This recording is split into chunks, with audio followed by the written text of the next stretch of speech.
Hey everybody, this is KidneyTheft, aka AM JonGotti with the Pink Sock crew, and this is the Pink Sock Podcast. This is the first cast ever.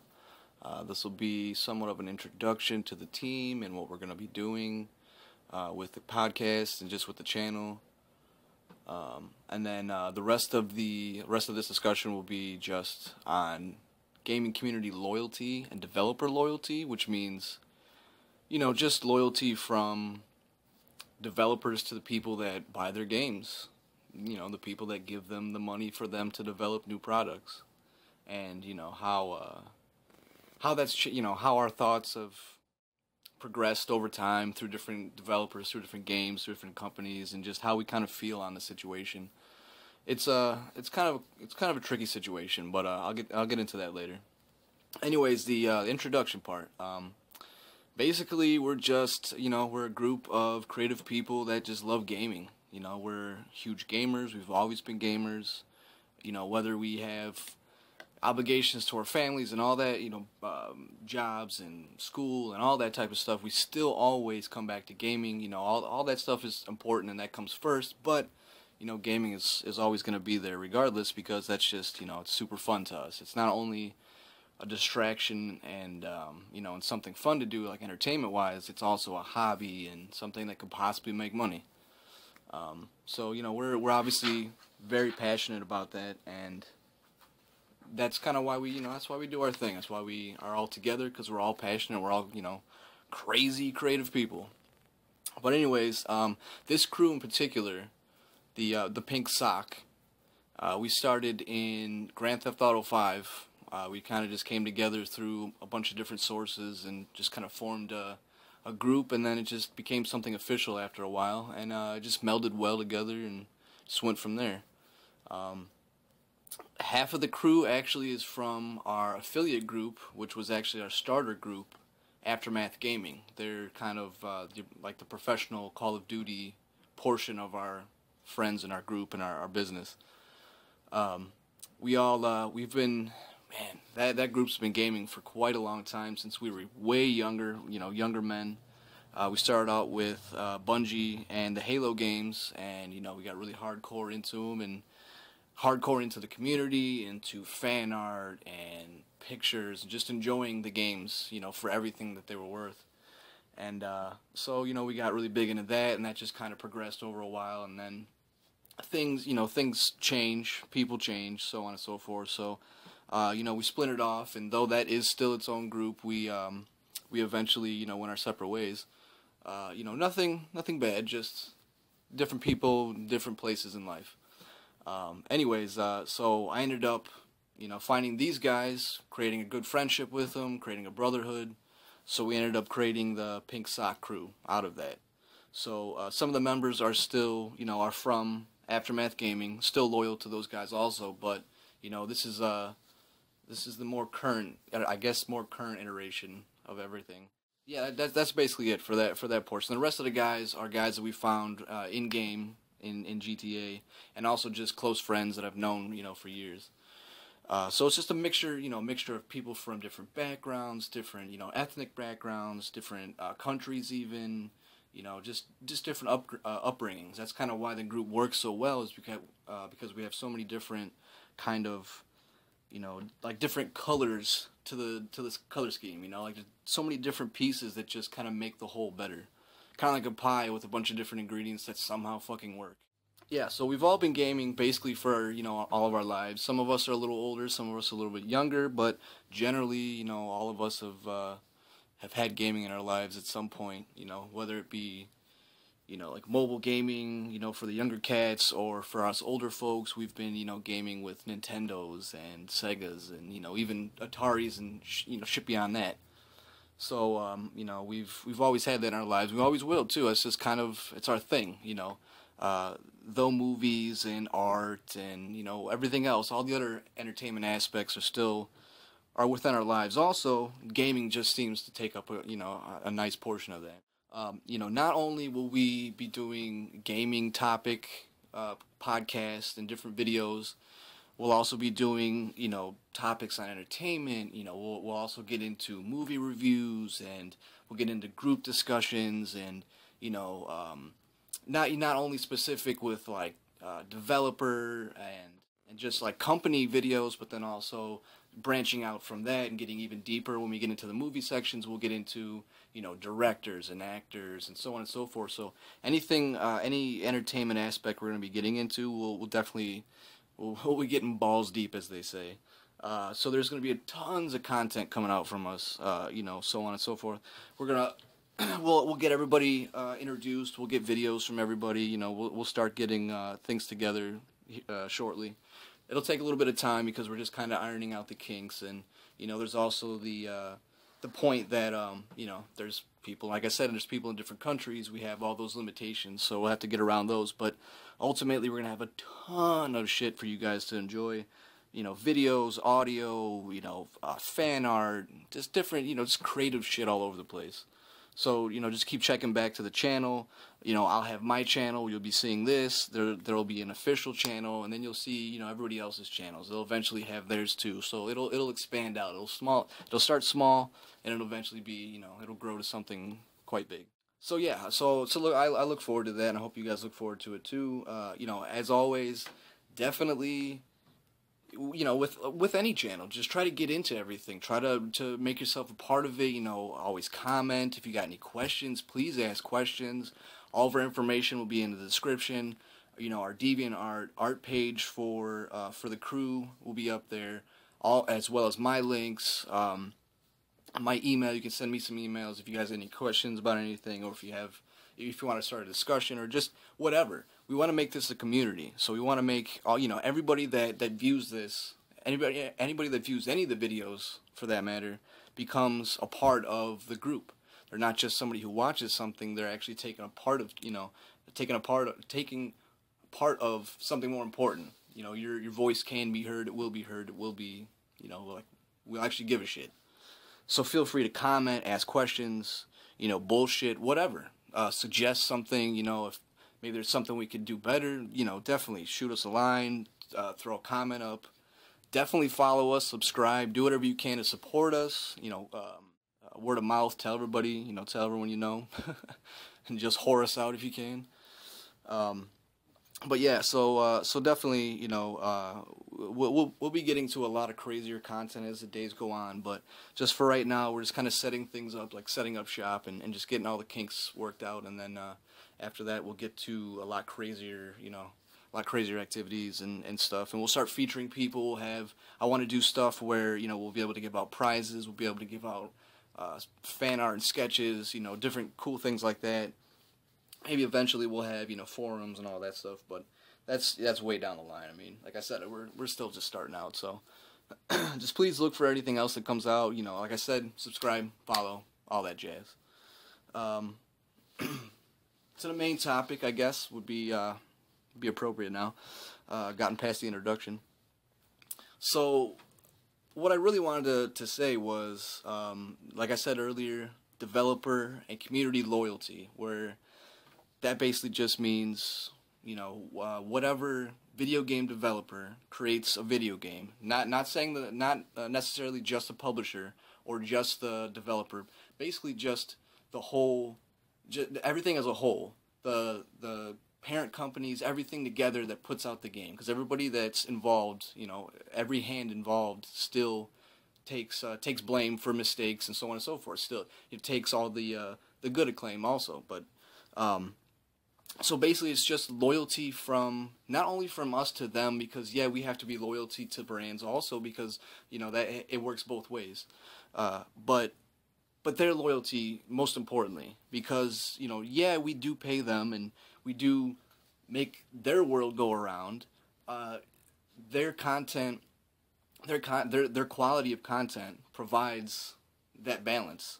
So if it's not good quality, you know, content, then why should we have to pay for it? Obviously, that's with anything, whether that be, you know, food, clothing, housing, whatever. If it's not good, I'm certainly not going to fucking buy it. We come to a point where even if the content is good, you know, like let's say the game is game of the year, or, you know, something similar to where it's critically acclaimed and it's, you know, it's huge. Sometimes sometimes there's developers that just kind of, they give up like after that. After they get their money, they just kind of skedaddle, they just kind of scoot. And that's where I'm talking about loyalty at.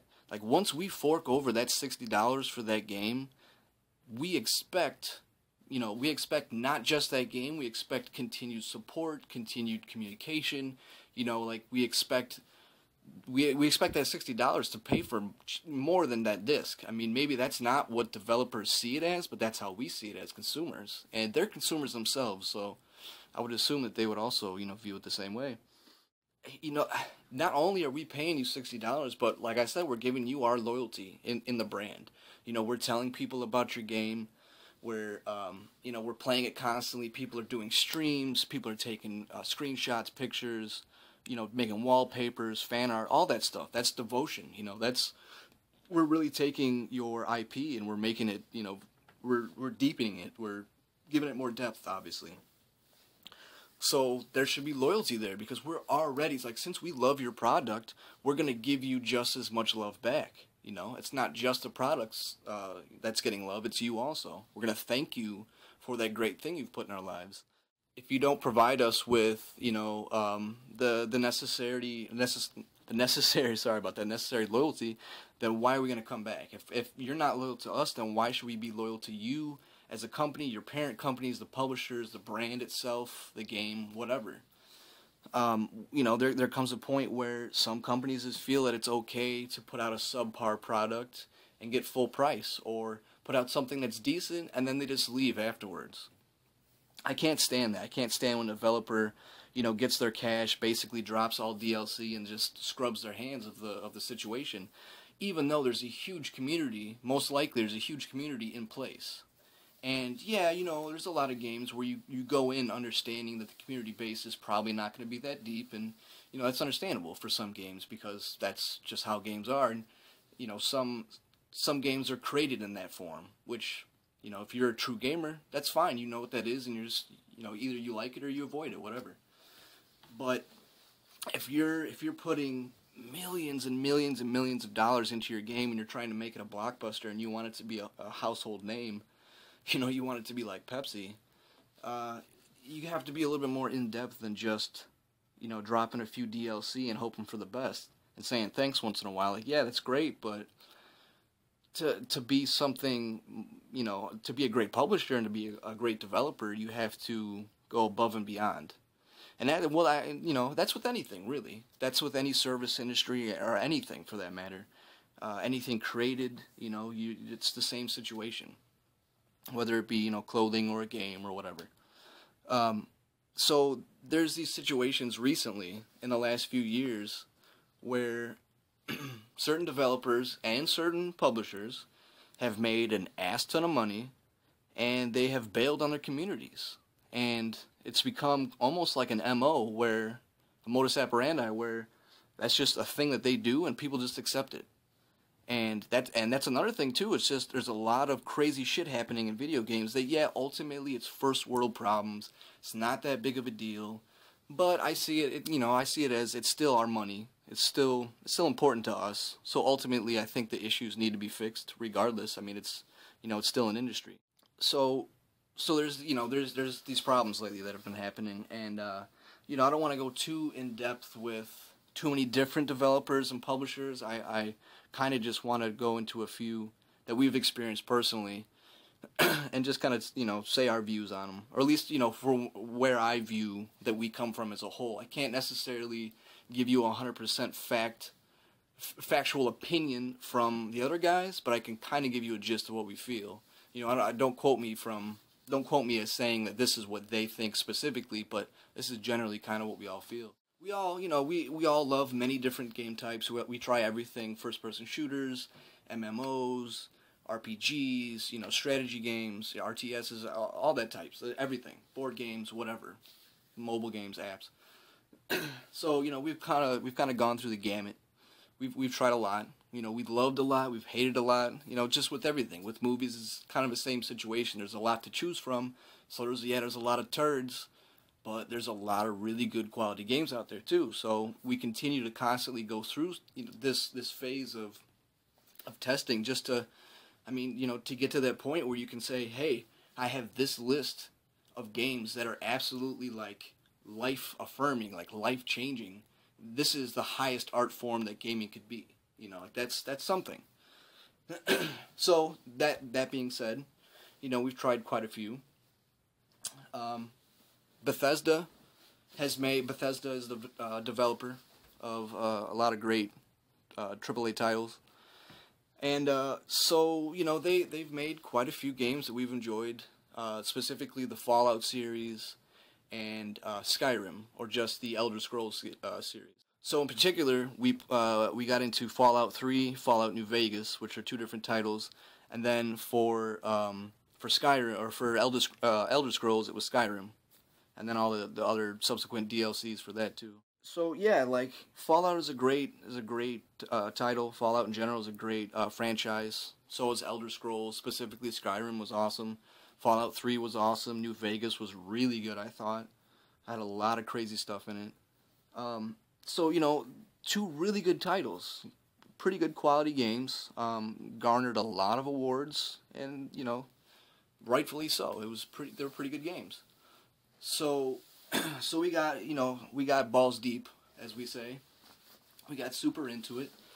We combed those games for everything we could. We loved scavenging for materials and collecting things and holding on to bottle caps for Fallout and different weapons for Skyrim and so on and so forth. But it got to the point where there were so many fucking glitches and so many game bugs that it got to the point where sometimes they were game breaking, where they would stop your game, and or they would clear saves, or just horrible shit, just fucked up textures where you couldn't even see half the map.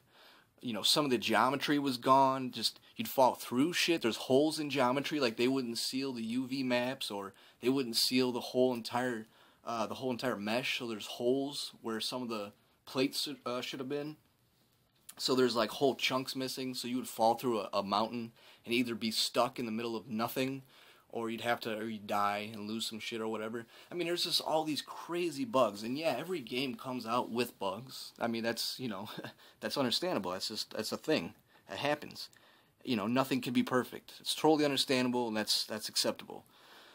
But once it gets to the point where it's fucking people's games up, and they can't progress because it's so bad, well, then maybe there's issue with the way you develop. And especially when it's multiple games and every game has a similar situation, I'm pretty sure it's just the way you develop a game is kind of broken. Not saying that you can't make a great game, and not saying that your games you make aren't great, because they are, but there's just something in there that's fucked up. Like there's, the amount of programs you're using, or the finishing software, or something, the rendering software, I don't know, but something in there is jacked up. And it just causes a ton of fucked up shit.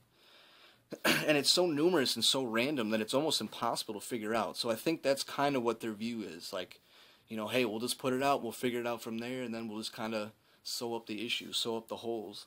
Which is fine to a certain degree, but if your mentality is like that out the gate, you're just going to suffer from making shit games eventually. And that's kind of what's happening. Because not only do they not give a fuck, and their patches don't work. I mean, okay, that's kind of an asshole thing to say, that they don't give a fuck. Because they obviously give a fuck, but I don't think they give a fuck enough. Like, to the degree of them giving a fuck is just not enough for me and my friends and my crew, and our business. Yeah, it's one thing if you have a bunch of glitches and you kind of know where you're going, like the future is pretty clear, you know how to fix those glitches. That's cool. That's what we expect. We expect you to kind of have a view of what's going to happen, and obviously have some fucking solutions.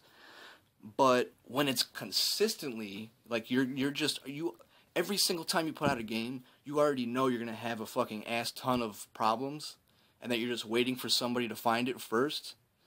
That just seems like that doesn't seem like you're based in reality and trying to fix shit you can't possibly handle beforehand. That seems like it's complete opposite. You just don't even give a shit. You'll just wait till somebody figures it out, and then if they don't figure it out, then that shit just stays broken. I mean, maybe that's not the case, and maybe I just have a completely fucked up view of the situation. Either way, I'm just fucking tired of buying, excuse me, of buying a Bethesda game that is broken upon release. Like I said, I'm totally fine with, you know, some texture fuck-ups, some geometry fuck-ups. Like, it happens. Every game isn't perfect, and, you know, the way that people fucking grind out games, there's bound to be some shit that's broken, you know? There's just too many ways to play a game that developers don't think of. So that's fine.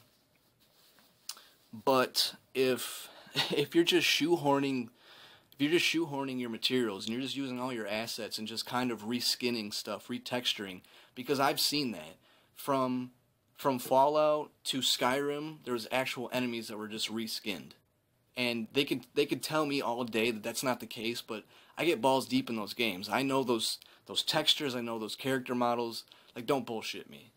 Like, I know for specifically the Centurion Roman assholes from Fallout New Vegas were reskinned for Skyrim. Or actually, you know what? I think Skyrim came out first. Either way, it was a texture and model switch between those two games.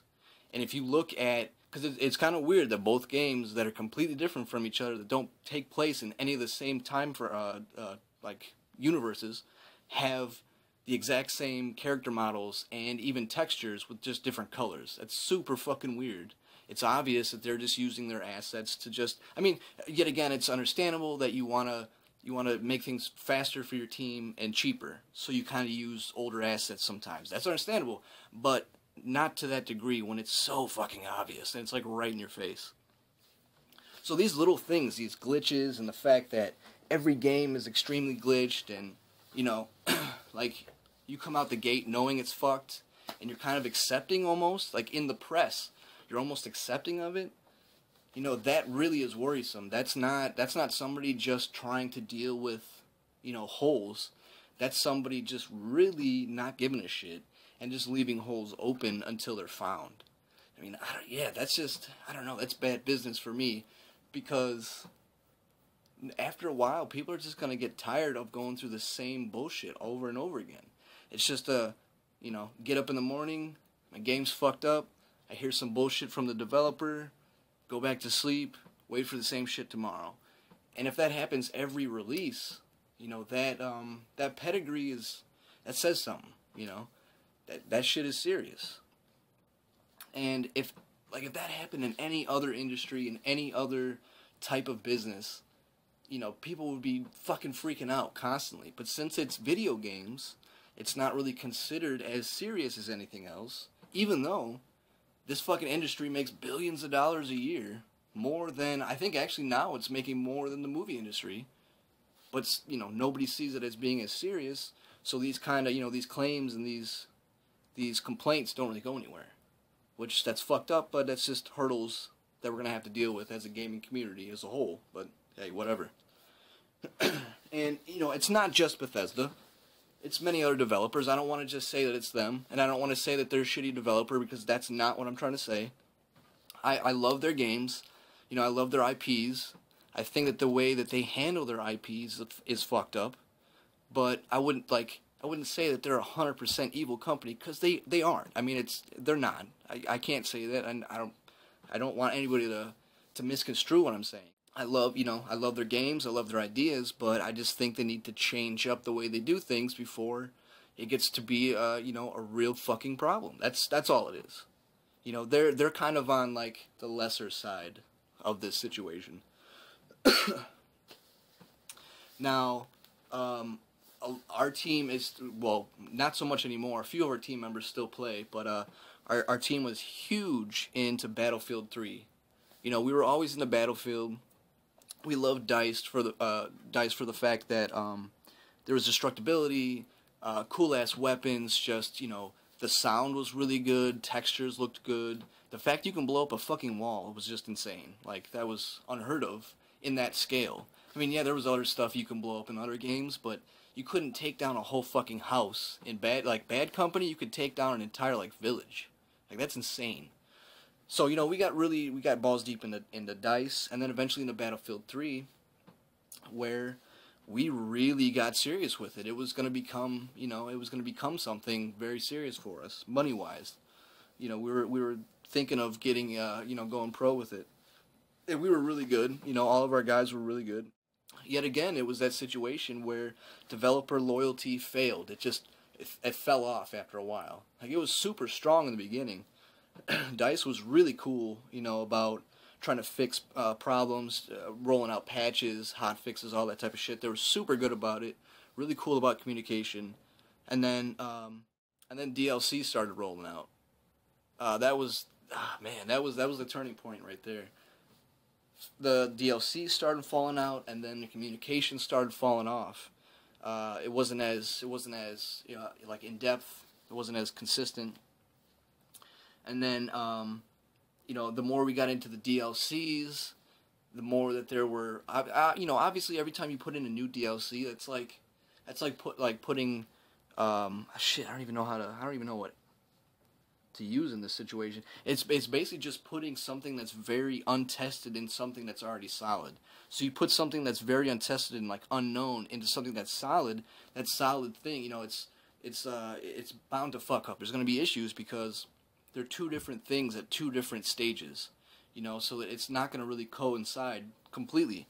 That's why there's tweaking, there's hot fixes, all that shit to mold it to where the main game is, because the main game's already gone through those problems. It's already had its patches and shit. So this whole thing's going on. We're getting new DLC. There's issues popping up from the DLC. So they're supposed to be taking care of issues from the main game while the DLC is coming out. DLC drops that adds more issues to the problem. So you have this whole swirling thing of where they're trying to tackle shit from the beginning. They're getting done with that, then they have to move on to the next batch of problems. By the time they get on to the next batch of problems, the next DLC is already dropping and adding more issues, if not reopening issues from the first DLC or from just the main game itself. So you got to think about this. Every time a game gets DLC, there's a possibility of fuck-ups. So yet again, that's acceptable. We know that's how it is as gamers. That's fine. But when cheating comes into play, then a lot of that shit gets thrown out the fucking window. When cheating comes into play, then a lot of your systems have to be beefed up. You have to watch shit a lot more. You have to be more stringent with everything. You can't just be lackadaisical with stuff as serious as cheating, because that could be community breaking, game breaking. That's a huge thing. That's like actual crime and shit. It's like digital crime, except for we just don't think of it as digital crime because yet again it's gaming and it's not as serious. But so cheating came into to effect in Battlefield Hardcore. The seeing through walls, fucking auto headshots, all the crap that Call of Duty has to deal with, and Counter-Strike now obviously has to deal with all that bullshit that's going on. That's for a whole nother podcast. But so we ran into these issues. We were just having these cheaters, and we had the glitches, and that was already a big problem for us because people couldn't even play. Certain servers weren't working. There's a bunch of issues that were fucking people over, and then we have cheaters come into play. Then they have to try to fix all that stuff. And there's hot fixes for that possibly could fuck up the fixes for the main game that has nothing to do with cheaters. So you have all this crap swirling around, and I assume they're having a fucking hell of a time at DICE trying to fix all this, understandably, like any other developer would. But just because it becomes difficult doesn't mean that you should fall the fuck off and forget about your community. Because eventually it got to the point where all their cheater hot fixes and all the different the different patches that were supposed to fix all these problems started to seem like they really didn't do anything, and it almost seemed like there was no real patches coming out. Like the fixes that they were dealing with were for small issues that nobody really gave a shit about, because for them it was easy. For us, we didn't give a fuck because they're not anything that we focused on, but to them they were easy, so they wanted to just get them out. So it seemed like for a long time after the first few DLCs dropped that these patches were bullshit, and that all of our main huge issues weren't getting taken care of because they were hard to deal with. So we started to get sour on the situation. We'd already been sour, from Bethesda and everything else in the past. but we weren't hardened to it. You know, it wasn't. We're not jaded at this point.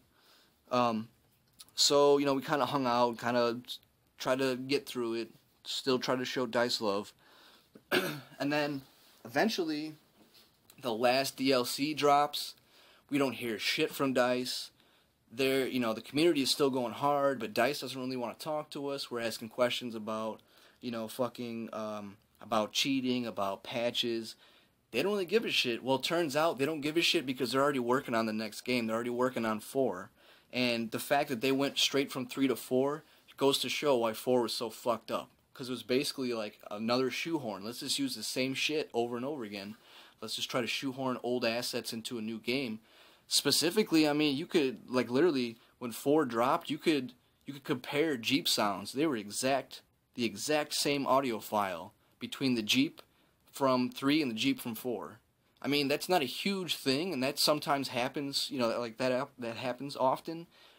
But if you're toting this game as a whole new, crazy in-depth next-gen experience, then why is the fucking audio files the same as a last gen? Like, that doesn't make any sense. I mean, to me, at least, doesn't make any sense. Maybe it does to everybody else, but, you know, if you have a thought on that, please leave a comment. Let me know what you think, because I think that's bogus as fuck. But anyways, so that whole time that we were kind of, you know, we're salty about the whole situation and they weren't around, they were making the next damn game. So it's like, shit, that's why they fell the fuck off, because, you know, they were busy trying to make more money, basically. Even after we spent a shit ton of money on DLC in the main game. So once the last DLC dropped and all the fanfare for that shit was gone, it literally seemed like the floodgates opened, and it felt like they took all the patches, like say if a patch was a dam, and the water that's being held back by the dam is cheaters and game bugs and game-breaking bullshit, and that dam is like the only fucking thing that's holding back all that garbage. Even though it's a fucked up experience, it's still better, at least, because of that dam. And you're thankful for that dam, even though shit is still fucked up, you're still thankful for that dam. Well, it felt like, as soon as the last DLC was done, it felt like multiple dams just unloaded, like somebody shot a fucking RPG at, like, at the Hoover Dam, and just unloaded, you know, like explosives at that bitch, blew that shit apart, and then just a huge tsunami of fucking shit, just fucking cheating diarrhea just flew everywhere. It literally felt like that they just didn't give a fuck, and they literally went in and took off all their patches. They just said, fuck it. Because literally right after that, cheating was rampant. You know, people were pulling off shit that's impossible. We got to a point where there was 4 of us unloading LMGs into one guy with none of his health going down whatsoever. We all captured that as a group, and we all communicated and said, hey, we just caught the fucking cheater. Like, holy shit, we just unloaded you know, a drum apiece from 4 guys from LMGs into a guy. Didn't do shit. By the way, he killed all of us afterwards. Imagine that shit. Got to the point where it was just, you know, it literally felt like the floodgates were just let loose, and that they didn't give a shit anymore. And all subsequent, you know, questions and just any communication towards them, like just trying to ask, hey, what's going on? Why is cheating so crazy? You know, why aren't the patches working? Why is our play experience fucked? Like, I know we have a certain amount of time until the next game comes out, which already is fucked up, because it gives you a fucking shelf life on how much you can enjoy the game you have now. Not only that, but it's like a fucking, you know, it's a timer. Like, you literally want to get in as many matches as you can before the next one comes out, because shit, who knows if you can afford it? Who knows if you're going to be in the mood for that shit at the time? So, you know, it puts you in this position where you try to suck like every last bit of fun out of that thing, just squeeze as much fun as you can, you know, and try to make the best of it. So, you know, we're freaking the fuck out on this scramble to try to enjoy the last bit of 3 before 4 comes out, because that whole time that we were complaining, they were making that shit. So it's basically done. No communication from them. Basically, they didn't give a shit. We felt like it was a giant fucking giant middle finger to us. And then 4 came out, and then 4 was atrocious. It had, you know, some of the worst fucking issues with servers, you know, just broken maps nobody could play, servers that nobody can play. The game was complete shit for fucking weeks. Rubber banding, that whole entire issue, just tons of fucked up issues. And not only was it because they quickly went from 3 to 4, but I think it was kind of because they shat all over our community. Fucking karma's a motherfucker. You know what I'm saying? Like, if you treat people badly, that shit will come back to you in some form. And that's almost kind of like, it almost seemed like that's what that was. Because with 4, they definitely got a hit in their financial portfolio. They got a hit in, like, investor trust. Just trust in the media across the board. And then, obviously consumer trust. Because seeing the problems with 3, I was already, like, me and the entire crew was already done after 3. We were already done. We're like, fuck this game. This shit is over with. I'm good. 4 came out. It looked a lot better. Maybe there was something to see. There was, there's fucking boats, and there's, you could do all these different things. So some of the guys got on it. They enjoyed it a little bit, and then it just went right back to the problems that we had with 3. There was the server issues, no communication, just tons of bullshit. For weeks on end, months, however long it was. And it was the same shit. So, I mean, hey, to each his own. I don't have any I don't feel bad for anybody in the group to play that game. I don't feel bad for them. I'm not pissed off at them. I don't forbid them. And, I don't say that to anybody else, but definitely know that that's not a great game, and that developer is not a great developer. And they don't really give a shit about the community, ultimately.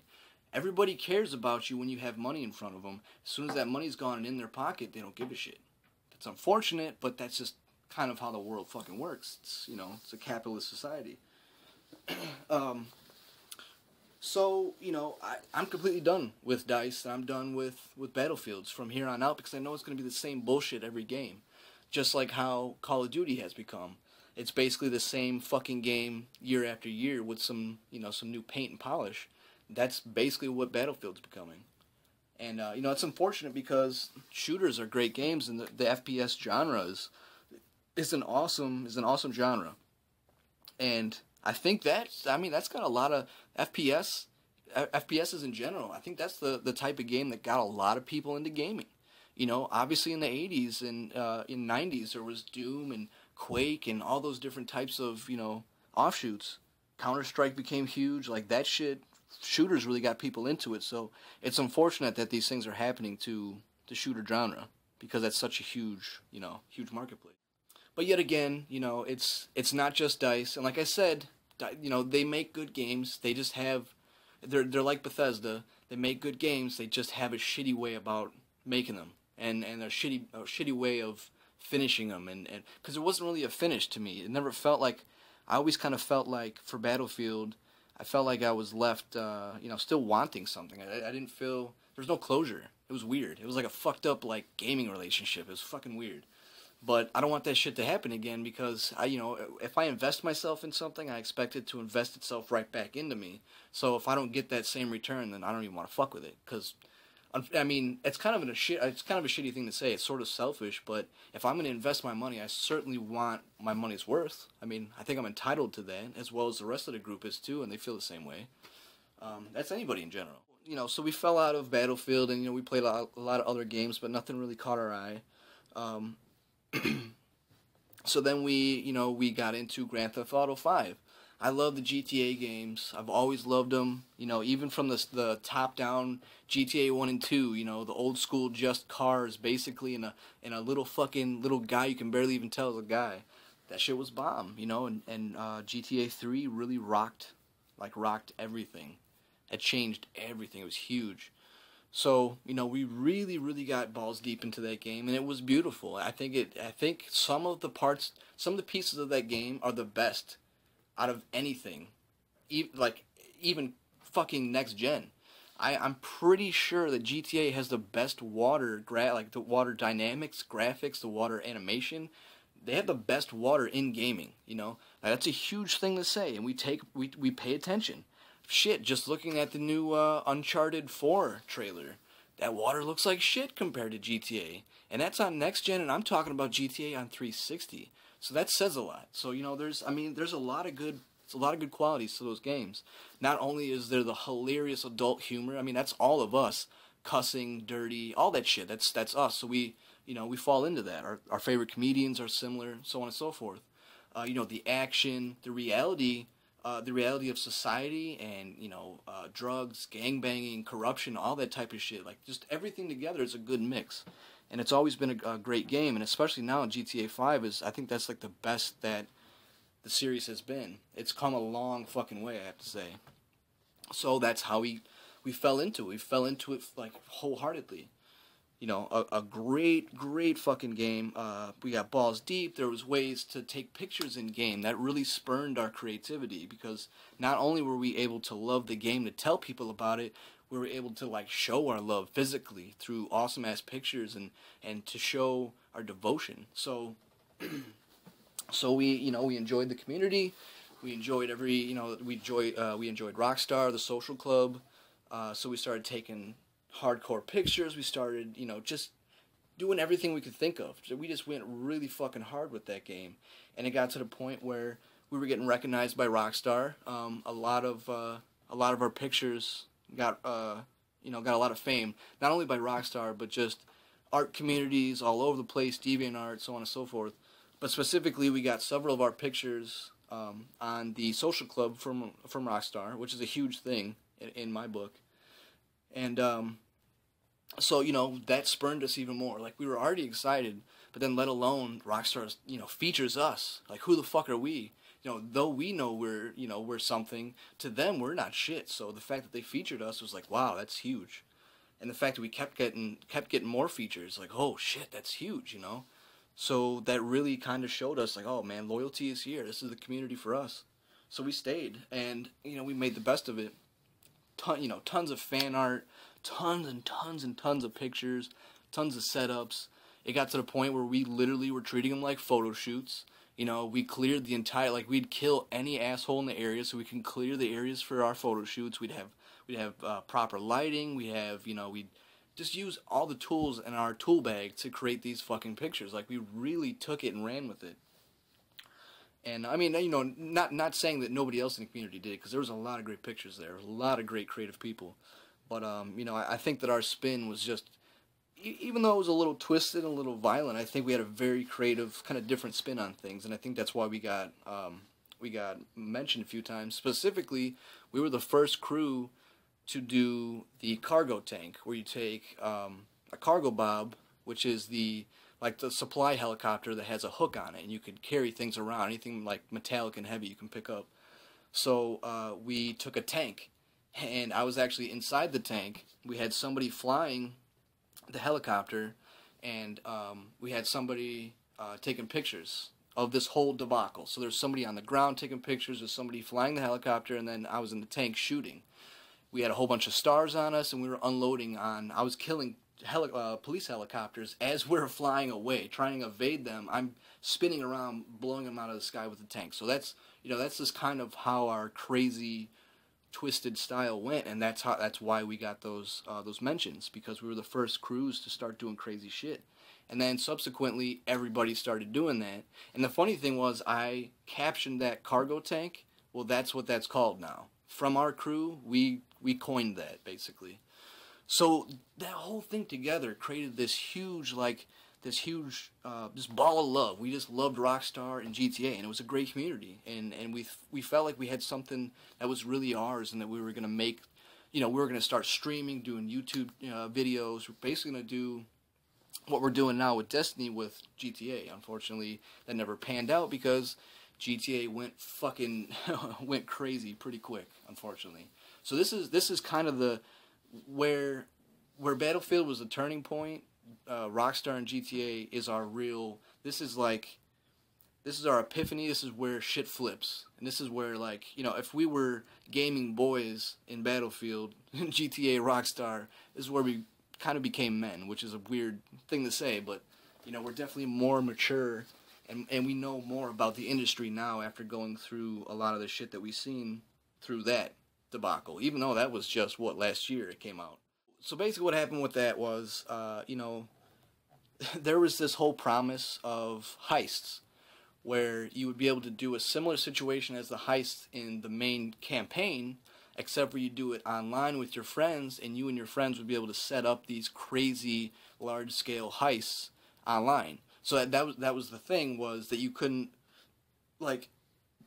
do these similar things anywhere else. Like, it was an online only with your friends type of situation, and that's what really got us, was that you can take your buddies and create this fucking scenario that we loved so much from the campaign. So that kind of sold us on it. And then, we got the game. There was a bunch of glitches, bunch of dumb shit, whatever. We really did not care because the game was so well done and there was so many cool things to do. And just the immersion aspect was just so heavy that we really didn't give a shit about the glitches. The glitches were kind of more funny than frustrating, which that was a first. So that said a lot there. We got to the point where we completely wholeheartedly enjoyed the campaign, and so then we were like, oh, well, fuck, the campaign was amazing. The multiplayer's just got to be like double that fucking amazing. It's got to be just as good, if not better, because all these crazy mechanics, and then we can create our own character, find our friends who created their own characters, have crews and ride around and do the stuff that we did in the campaign. That fucking blew my mind. And to see the videos of the developers doing the shit that we wanted to do and flying choppers next to fucking people in semis, like stealing shit, landing choppers on bridges, fighting other crews, like that literally blew my fucking mind. To own an apartment, and then to be able to walk through the door of your apartment, walk up to your fucking window, look out your window, and to see your friends flying planes in the background, that had to have been one of the craziest fucking moments in gaming for me. I never, ever, ever thought in my lifetime I would get a game where I'd be able to sit inside my own home's geometry and look outside that geometry, not only to see the geometry outside of that building, but to see real-time players playing in that town. That fucking was insane to me. Because I thought that the technology wouldn't increase to that point till, my kids were getting to be adults. I thought that the way that our technology is so slow in that aspect that it wouldn't come. And then to see that a GTA, a Grand Theft Auto did that, I was like, oh fuck, like, Rockstar's on some other shit. Like, that's definitely, I wasn't expecting it. I totally was not expecting it. Then to see how beautiful the water was, how crazy the flying mechanics were, how everything was just exactly how I wanted it. So then, like I said, the glitches weren't that big of a deal. Kept on going, kept enjoying ourselves. And then it got more popular. There got to be more people playing. More people playing means more assholes. More assholes means more cheaters. And that's just, the rabbit hole kept getting deeper and deeper. The main point is the heist, though. That's where it really started. The rest of the cheating and stuff, that comes later. So my whole point of explaining heist was that there was this huge, overarching, awesome mission structure that we were waiting for, and that sold us basically on the multiplayer and on a campaign. And then when, and not to mention, not only was that advertised by Rockstar themselves, their people were going to the media and saying that heists were going to be a thing day one for multiplayer. Day one. This was before it came out. It comes out, there's no heists. People get shitty about it. But then we think to ourselves, well, it just dropped. Maybe give it a few weeks. Maybe things will get better. Yeah, I complained the entire time, but in the back of my head, I'm thinking there's got to be a silver lining. There's got to be heists eventually. That's what I paid for. And then, time goes on, no heists. DLC comes out, and the DLC is free. Now, mind you, it's free because the heists were so fucked up, they couldn't put them out. They kept on making excuses for it, so therefore they felt bad about it. So all subsequent DLC was free from then on. Still is, I'm pretty sure. And so every DLC rolled out, everybody's like, "Oh, the heists are coming out. This new DLC when that drops." So that new one drops. No fucking heists. Obviously, no jetpack. No other shit that we've been waiting for. What the fuck? And it just kept happening and happening. And the whole time we're asking Rockstar, like, what the fuck, guys? You said day one that heists will be in here. This is false advertisement. Like, you can't do this. So either tell us what's going on or fucking give us what we want. And that's where the main huge issue of the loyalty aspect came into question, because they started to be completely silent on all these huge issues. Now, I mean, there's a lot of aspects to this situation, so I'm going to kind of jump around, but basically in these situations, if you have a really fucked up aspect in a game, or whether it be in a movie franchise or anything for that matter, in a book or whatever, you have the opportunity to fix it afterwards. Just because it drops doesn't mean that that's it and it's set in stone. For books and for writing, you have the option for second printing, third printing, so on and so forth. You can fix. There's always options. You always have options. So the fact that they kind of see that it's cemented is really fucked up, because it's not.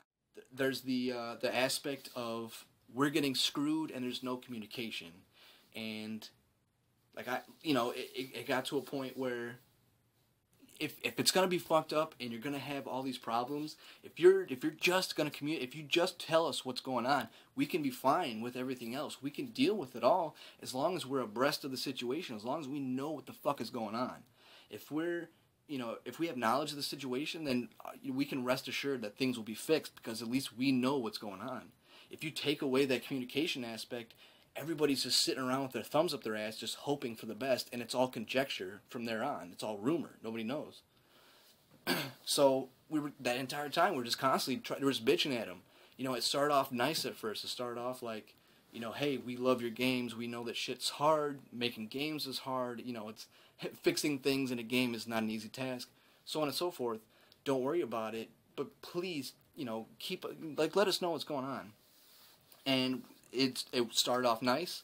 It became kind of belligerent, and eventually it's just nobody gives a shit, and everybody just calls them out and just talks mad shit to them, because they don't fucking talk back. And that's a huge problem. If you want a community, you have to be a part of it. You can't just have a community that runs itself. That's not going to work. I mean, sometimes it does, but that's few and far between. And either way, you're the developer. You're kind of the community, like admin, no matter what. You're an administrator no matter what. You run shit. So there's no communication, and it's all conjecture, and we're just throwing rumors around, we're throwing complaints around, and it's just this huge hotbed of anger. Just everybody's getting really pissed off because we paid for this game, and nobody gives a shit about us, it seems. It seems nobody cares about our opinion, and if they do, they certainly don't tell us that they care, because we don't know where we don't get any communication back, so how are we supposed to know that they care? Or they literally, it was a multitude of issues where it could have been they don't give a shit, or they're just afraid to say anything, or they just want their money. So many different things. So the fact that you don't have that line of communication open up, there's gonna be all these different crazy scenarios flying around, because nobody knows. And that whole hotbed of anger was just getting worse and worse, and they thought that by giving out extra DLC and all these new cars and weapons and all this ancillary skin deep bullshit is going to make us happy, but it doesn't, because that's not what we paid for. If they were just to give us heists and a stock market, by the way, I didn't even mention, there was the stock market they said the entire economy was going to be based on, didn't even work. Still, it doesn't even work. The entire economy for the online portion of the game was fucked, because the stock market didn't work, so then therefore all the planes and cars and trucks and shit you blew up didn't go towards helping or hurting the stock prices. So all the shit you didn't fucking matter, because there's no stock market in place, there's no actual economy. So that was a huge thing. That and heist, these two huge parts that were supposed to come with the game on launch, were non-existent for so long. So it just kept getting worse and worse, and the DLCs keep dropping, and that's not what we want. We want the actual two main pieces. If you would have given us the two main pieces, then nobody would have anything to say. Nobody could bitch, and we would have paid for the DLC. I thought that was going to be the case regardless, because that's pretty much how games do it nowadays. We were already accepting of that, but you fucked up by not giving us those two huge aspects, so therefore you have to take a hit in the pocket. That's shitty, but I mean, to their credit though, that was a good step. Even though it was a weak fucking step, it was something. I guess it's better for something than to have nothing, I guess. I don't know. One cracker is better than air. But so it got worse and worse, and the communication was even less and less, and they kept on just trying to make us buy, just basically make us pay more money. because there was the in-game currency, these shark cards, basically like these fake credit cards you would spend real-world money on, and that would give you a huge amount of in-game currency. So like you spend $20, you get like, you know, $1.5 million. But ultimately that doesn't really fucking matter because the cards are so goddamn expensive that your money is gone within like, you know, 5-10 minutes. That's a whole nother issue, the money scaling. But that, I'm pretty sure that all kind of had to deal with all the other issues that I've already talked about. They just all kind of coincided, and they tried to make up for it by, you know, trying to recoup their losses, I guess is what they saw. And they tried to make more cash off of it by putting higher prices on everything, so therefore we were forced to buy shark cards and forced to give them more cash, even though we were waiting for the original 2 portions that we were promised before launch. So it's this huge fucking big shenanigan. It's a huge fucking problem. And, you know, yeah, we liked the DLCs, but like I said, it was a weak option. It didn't really help anything. It just kind of, it's like, oh yeah, here's another DLC, here's another fucking car. Like, who cares about a car? I want to be able to do heists. I want to have a stock market, so on and so forth. And like I said, they kept on just trying to throw shark cards at us. They wanted us to buy in-game currency. Things became ridiculously expensive. You know, then it became a point where they were saying, "Oh, well, we're gonna fix heists," and they'll get, you know, they would give us this long spiel about what's going on, and we're like, "Oh, finally, communication." You know, oh, this is what it is. They just take forever to get to their, you know, to get to their points. That's all. We'll be fine. You know, it just took them a long time. No, that's not the case. It was just another bullshit fucking stall tactic. And they kept doing this. They kept updating about heists and saying like, oh, you know, this month specifically, heists will come out. That month comes around, no heists, nothing happens. They're fucking silent. Everybody bitches. Then they say, you know, a couple weeks down the road, oh yeah, in 2 months, exactly on this date, heists will be out. And we're like, okay, cool. Wait around for that shit. No heists. No word from them. Everybody gets even more fucking pissed. And then they're like, oh, hey, by the way, no heists because, you know, the heists that we've created are really jacked up and they're not playable. So this whole time that you've been waiting and we've been lying to you was for nothing, by the way.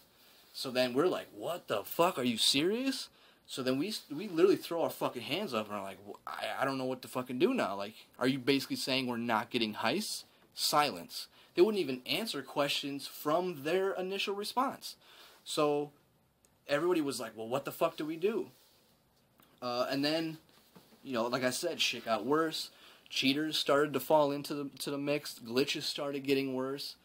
There wasn't only just cheaters. There was laggers, and then there was modders. So you have cheaters who will use hacks to, let's say, you know, see through a wall. You might be in cover and they can't find you. Well, they use a wall hack and they see you. Same with Call of Duty or Counter-Strike or whatever. You know, they'll use those obvious like wall hacks or insta kills or insta headshots or whatever. That's the hackers, like the cheaters. Then there's the modders who will go in and take game content and put it in places it's not supposed to be. It'll take, like, they'll take a car from the campaign and put it in multiplayer, even though the game would suffer if that car was implemented in the multiplayer. That's why certain things were limited, which the limitations were pretty stringent. They were almost, some of them were a little too much, but I understood where they were coming from. So the modders would just, like, literally, the modders would just take aspects from the world's geometry and throw buildings and vehicles and whatever weird shit in places that they shouldn't be. You'll be driving down the street, literally down the fucking highway, and then out of nowhere, a UFO just pops out of nowhere on its side in the middle of the road that you can't get past, and if you touch it, you explode. Like, oh, that's great. Like, oh, here, let me go get some clothes. So you go up to the fucking clothes store, and right around the corner, there's a clothes store. Right in front of it is a fucking giant ass, like, 2-story boulder from the middle of the desert. You're like, what the fuck? That was because a modder left that, and it's probably sitting somewhere laughing his balls off. And then there's the laggers. The guys that have shitty connections or are in, like, say they're playing with guys in the US and they're in Brazil or Russia or something, and they use the fact that there's that latency, there's that lag between connection, you know, the travel from one spot to the next. So they use that to their advantage, and, like, say I'll shoot somebody in the face, but they're lagging, they're using a lag switch, or they're just using their shitty connection, and I'll miss. To me, I'll see that person's head get shot, but to them, they've already moved out of the way, so it doesn't count. That either gives them the opportunity to not get hurt, or gives them the opportunity to kill me in the process. So there was these three groups of just shitty fucking people. Not only just asshole adults. I want to really be clear about that too. There was a lot of douchebag kids that were falling into these categories. I don't know how the fuck 12-year-olds are able to figure all this little minutia out to be able to do DNS codes and to flip things around in the game, but these cats are super fucking sophisticated for being like 11-year-olds. They can't even barely hold their dick and piss properly, yet they can, fuck you over in a video game. It's insane. I mean, that's a whole nother podcast in itself where society is in that aspect, but it became so insanely ridiculous.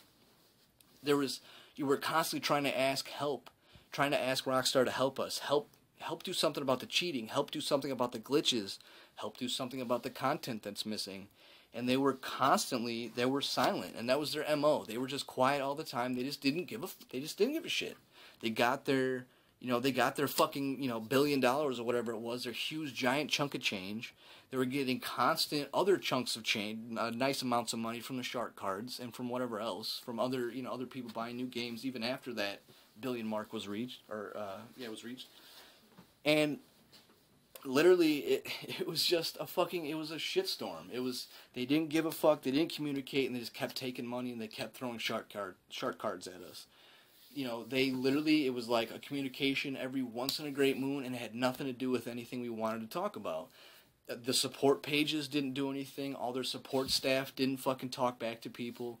There was open conversations that that there should have been conversation from admins and from developers and from community managers. There wasn't. Tons of fuck ups. Tons of huge shit. Game breaking glitches. Like I said, the cheaters. It got to the point where you walk outside your house and you instantly have to fight somebody. You can't go and do missions. You can't enjoy yourself. You can't drive your car and just enjoy driving a car. Because that was one of the aspects of the game that was really, really cool. Something as simple as driving. Their driving mechanics were so well done that it was just fun just to go into first-person view and just drive. Just drive around. It was beautiful. It was fun. You felt like you were somewhere else. It was crazy. But you couldn't even do that simple thing because you walk outside and you have to worry about modders putting shit in front of you that it's not supposed to be there. Then you got to worry about hackers that have God mode. There was motherfuckers that had God mode that would literally, a tank can roll them over, can shoot them, and nothing would happen.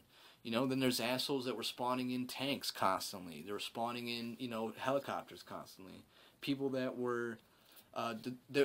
specifically, like, the biggest cheat was the DNS codes that flipped around all the experience and the money payouts, so that you do a mission that's worth maybe $5,000 and you ended up getting like $2 billion because the DNS servers were so jacked up that anybody in that lobby was potentially getting all this cheated money because all these hackers were just throwing it out there, and that became a huge thing. Then they fixed that, and for a while everything was fine. They took everybody's money away. They let you keep your vehicles that you bought and all your purchases, but they took your cash. And then everything was kind of fine for a while, and then shit just opened up again. More DLC. Like, they were the worst with DLC, and the DLC fucking up the main game. Like, every time there was a DLC, you knew that it was going to jack up whatever was fixed beforehand. So, like, you could have had a problem that was fucking solid. That was solid fixed and never going to happen again. You released that DLC, that shit fucking opened up 50 holes in that motherfucker. Like, it happened like clockwork. And so this whole giant situation with these, the cheaters literally they ruined the game for us. So we quit. We couldn't deal with it.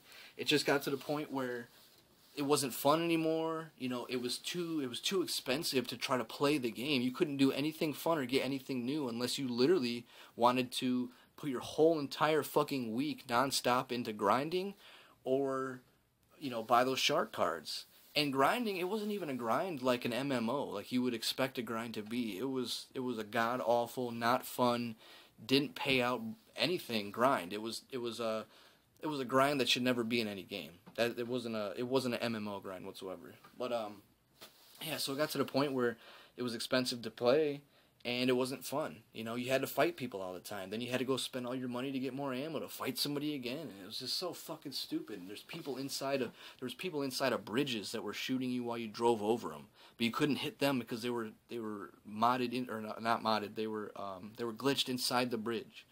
There was people that were glitched inside of invisible helicopters that would just attack everybody, but you couldn't even see where they were. You know, there's just tons of shit like that constantly, and it just became a fucking shit show. Like, if I want that kind of craziness, I'll go to Gary's mod, because, like, that's what that's supposed to be. I don't buy a AAA title expecting an open source, crazy, have fun situation. You know, I expect what I pay for. And yeah, if I want that Gary's mod craziness, all that randomness, then I would go there for that. I'm not going there for that because I don't want that at that moment. I have respect for those types of games and for Gmod and for those crazy things you could do with that, but that's not GTA. GTA is not that. So it became stale. We were fucking angry all the time. You know, even though we still got love from the community and we still had our friends and we were still doing our thing. It was still strong. We were just disenfranchised. I was done. I couldn't stand the fact that I paid for something that I never got. That's like never happened to me in life. I don't know how the fuck. I always make sure. You should, just as a consumer in general, you should always make sure you get what you pay for. Like, that's life, you know? That's anything. But, so we were just so disenfranchised. We were just like, fuck it. They're not going to fix anything. They're not going to, you know, talk to us at least. They're not going to tell us, you know, about the situation at hand, give us the insight. Then, you know, why should we stay around? So we said our piece several times, you know, on Facebook, on their main pages, on the social club, on everything. And, you know, everybody pretty much felt the same. It wasn't just our group. It was pretty much everybody in that community was, you know, pretty much pissed off. So, you know, even after that, there was no communication. They didn't say they're sorry. They didn't really give a fuck. They were just like, oh, hey, by the way, we've been working on the next-gen version and the one for PC. And then, unfortunately, the fact that there's a large portion of society that is uneducated and fucking bandwagonish. So they're like, oh, shit, new GTA, next-gen, PC, I'm going to go throw my money at it. So that was the incentive, you know. They knew. Pretty sure Rockstar knew that was going to happen, so that's why they didn't give a shit about the last gen, because next gen was, you know, they're ramping up for that huge amount of cash that they were going to make. I mean, I think ultimately the bad that they did with last gen hurt them in next gen, because they didn't break any sales records with that, obviously. They didn't really do anything crazy with it. I imagine they made a decent amount, but it's nothing, like, insane. I mean, I think that now more people are seeing that it's first person. There's a lot of crazy aspects to the next gen. I think it's going to make some more cash, but it's not going to do near as insane amount of numbers as it did when it first came out for last gen. And, you know, ultimately, I think they fucked themselves, because I think people look at Rockstar differently. At least hardcores, or at least educated, normal folks that I would talk to, that I consider, you know, normal folks. People that are actually gamers, they see that that's a fucked up business model, and I'm pretty sure that people take heed of that, and they don't want to really, I mean, maybe not necessarily not buy a Rockstar game ever again, but I think most people are wary of their bullshit, because their bullshit is so obvious and so fucked up.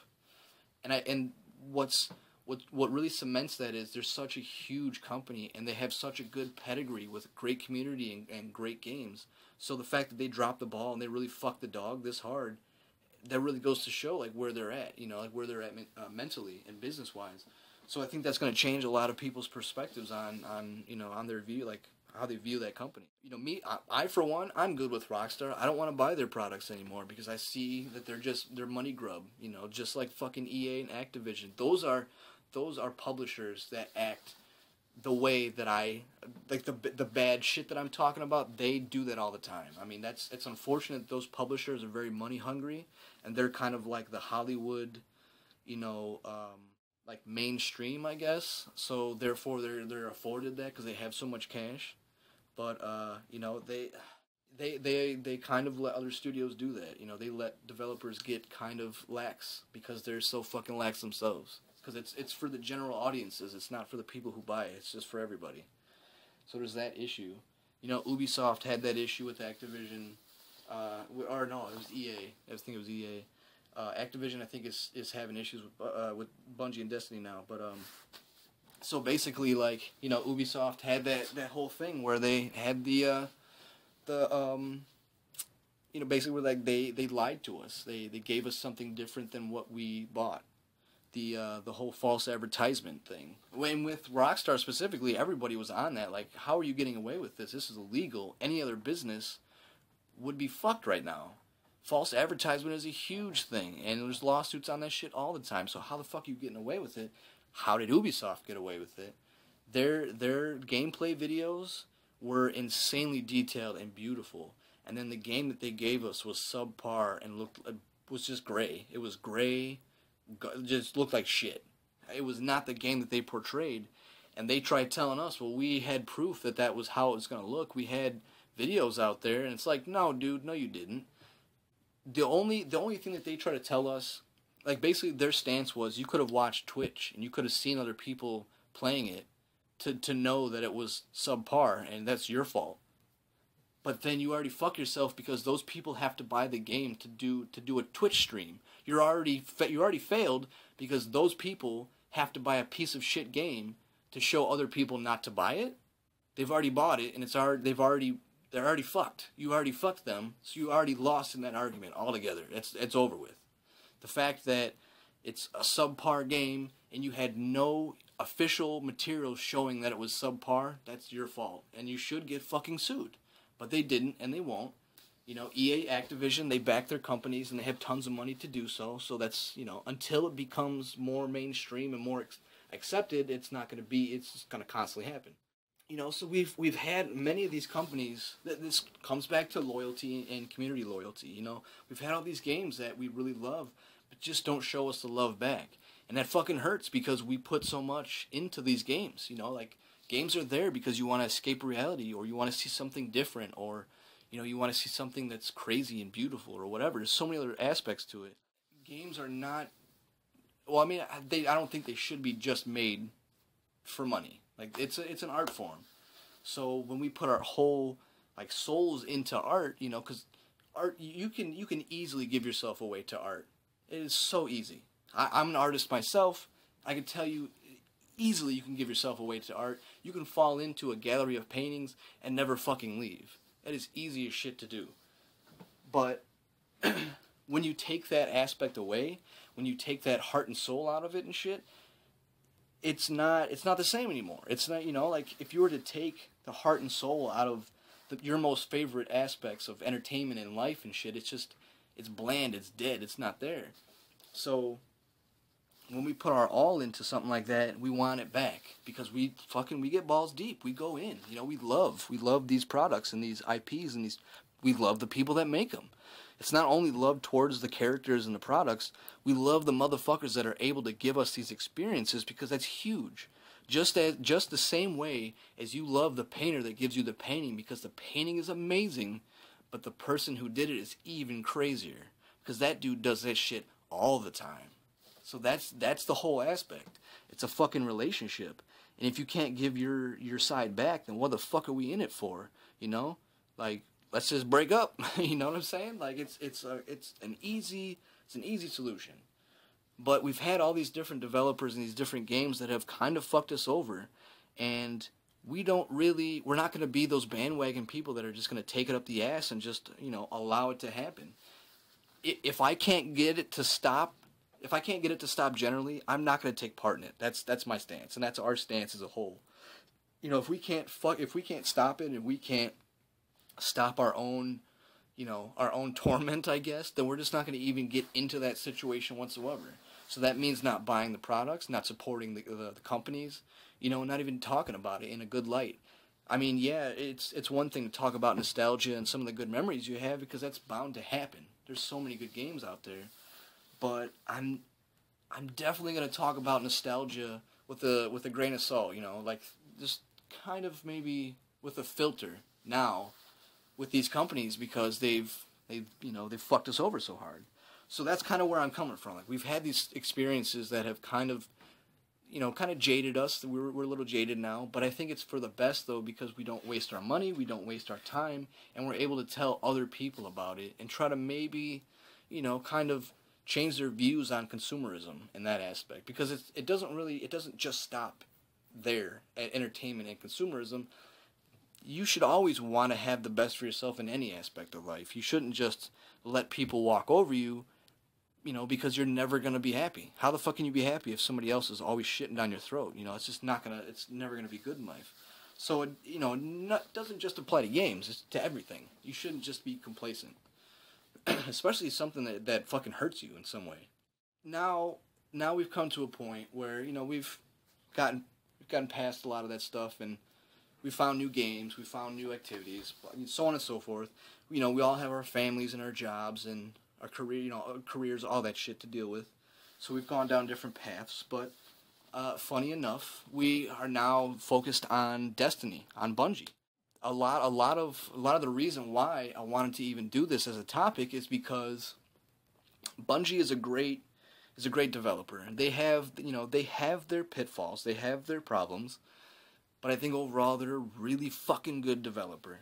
And Team Aftermath, the group that started before Pink Sock, that some of the members came out of, that group was formed on Halo. Aftermath Gaming was formed on, Halo 1, 2, 3, and above. Like, we were balls deep and we were hardcore in that community. Bungie was great with the community. They loved us. They loved that we loved them. And there was that good mixture. Everybody was happy. We put in our 2 cents. They accepted it. They gave us back what we wanted and then some. That's how you're supposed, it's feedback. It's true feedback. And sometimes they say no because, obviously sometimes there has to be a no. You can't always say yes to everything. And we were accepting of that because there's the communication aspect. There's that, we'll tell you what's going on so so you're not unhappy and just, waiting for some answer. So I'm fine with that. We were cool with that. And that's why we fell in love with that game and that developer. And then once Bungie left Halo, we were super sad. Super, super sad because, not only nostalgia, and not only, there's all those memories tied in there, but friendships, hardcore bonds were formed over those fucking games. Late night at my friend's uncle's house when we were younger kids still in school, hooking 2 TVs up together on one table, and a whole group of us just sitting in the kitchen, getting down on Halo 2, eating, drinking tons of Monster and energy drinks, and eating garbage ass food like just pickle chips and fucking just nasty ass garbage like Doritos, and just pounding Mountain Dews, and just the best parts of gaming, just getting together with your buddies and just getting balls deep in something and just really enjoying yourself, just really enjoying the fuck out of that game and just seeing every aspect of it and just bleeding that bitch dry. And that's what we did. We literally just took everything we could out of that game, found all the secrets, found every little nook and cranny. We enjoyed ourselves. And we enjoyed ourselves because Bungie afforded us that option, afforded us that ability to find all this cool stuff. And not only was the gaming experience good, but as I said, they were a great community, to be a part of. The fan art was intense. They loved all of our art. They constantly showed off the best and the brightest. Always gave us props. When people created new things, they were eventually adopted into the main game. Griffball wasn't an official thing. That was a made-up thing that became an actual sport within the Halo community because Bungie listened to the players. The Flood game type, that was nothing until some guy and his friends created a game type within Halo, within the game type creators, and then created a phenomenon, and that became a thing that now you see any Halo game, it's going to come with a flood mode. But back in the day, that looked nothing like it does now. I mean, shit, it was basically just Spartan versus Spartan. There's no such thing as an actual, flood character model. And now it's a whole game type. Now it's like a horde mode. So, that just goes to show that they really cared and that they really took pride in their stuff. And we took pride in them. It was back and forth, and it was mutually positive. And so then when they came out with Destiny, we were like, oh shit, wow, this looks really good. I mean, though it kind of seems like Halo on a grander scale, it was different enough to where it really sparked my interest. And the fact that there was, just like the concept art. I mean, being an artist, I already appreciate concept art for what it is, but the fact that it was really good, it caught my eye. There was some really pretty shit. And it really gave you that grand scale. And it brought back all those memories again. Like, fuck, all those great times we had doing multiplayer and doing campaign and just being friends with the guys that created the game. It's insane to be friends with the people that make the things that you love. But that's Bungie to me. You know, like, even right now, some of the guys that are doing YouTube videos for Destiny are getting to go play Destiny with Bungie in fucking Washington. That's huge. Like, they're saying, hey, come over, spend the night at my house, let's play. Like, that's fucking bomb as hell. So it just goes to show that, you know, they have a good community base, and they give a fuck. And, you know, and all the problems that have arose from the game with content and glitches and, you know, communication and matchmaking and all these different things and gun buffs and all that stuff, they don't fuck around. They've taken care of everything. Everything that somebody says, they take care of generally, unless it's something stupid. But, you know, the gun buffs, everybody was having problems with certain weapons, and they were broken for certain people. So they went in and redid everything. They completely made a whole new gun to the specs of what it should have been. That's huge. They don't fuck around. They take it seriously. They're trying to give us as much content as possible. And, you know, it's lacking in some of the story aspects. I think that, you know, a lot of the story is taken care of in Grimoire cards, unfortunately. And that forces you to come out of the game and to go somewhere else to look at story stuff, which most people aren't doing. And even if they do, it's still not immersive. So I think that's kind of a problem. But they're amazing storytellers, so I think that's going to get worked out. Because literally, the lore in Halo was so intense and so deep that I can only imagine how crazy the Destiny's lore is going to get. Because already it's super fucking deep. So, you know, I'm really excited for this community because not only is the game fucking amazing, the game is super fun. The game is super addictive. No matter what people say, those people that are bitching will immediately, after typing that response on the internet, will immediately run to their controller and go play that shit. They won't tell nobody, but they're certainly fucking playing that shit. It's a really good game. It's fun. And like I said, it has its issues, but ultimately it doesn't matter because I think that Bungie's going to work it all out. And so far they've been pretty good about, you know, patches and fixing things. And like I said, communication is a huge aspect, and they communicate all the time. Not only do they have constant updates on their website and their Twitter, you know, they take to Twitter all the time. And that's a huge thing because it's more concurrent, more consistent. It's right there. It's quicker. And they constantly are updating with that. And not only that, but they have Deej, their Bungie or their community manager, basically the dude that handles all the the press bullshit, the guy that's in front of the camera all the time. Whenever you see interviews, usually it's going to be that guy, Deej, Deej. And that dude's super cool too. You know, like, it just goes to show their community and their developers are really, you know, like they give a fuck. They care about the game. You know, they constantly feature YouTube videos of players and fans. They constantly feature, you know, fan art. They constantly talk about, especially like if you're good enough on raids and doing the harder aspects of the game, they will totally give you a shout out. You know, like, they're really cool about that. If you do cool stuff, even if you don't even focus on the fighting, if you just make a cool video or a funny video, or, you know, you want to show your tricks on the Sparrow, on the, you know, like the motorized hover bike they have in the game, then they'll totally show that shit too. And that's cool because that just goes to show that we can, the more content we make, the more that they're going to want. You know, they're going to love it just as much as, you know, we made like making it. So right there, it solves a lot of problems. I feel like we don't have to worry about Bungie bailing on us. I feel like we don't have to worry about DLC failing or, you know, patches being fucked up. I don't feel like we're going to have to worry about miscommunication or lack of communication because, you know, they're really into that.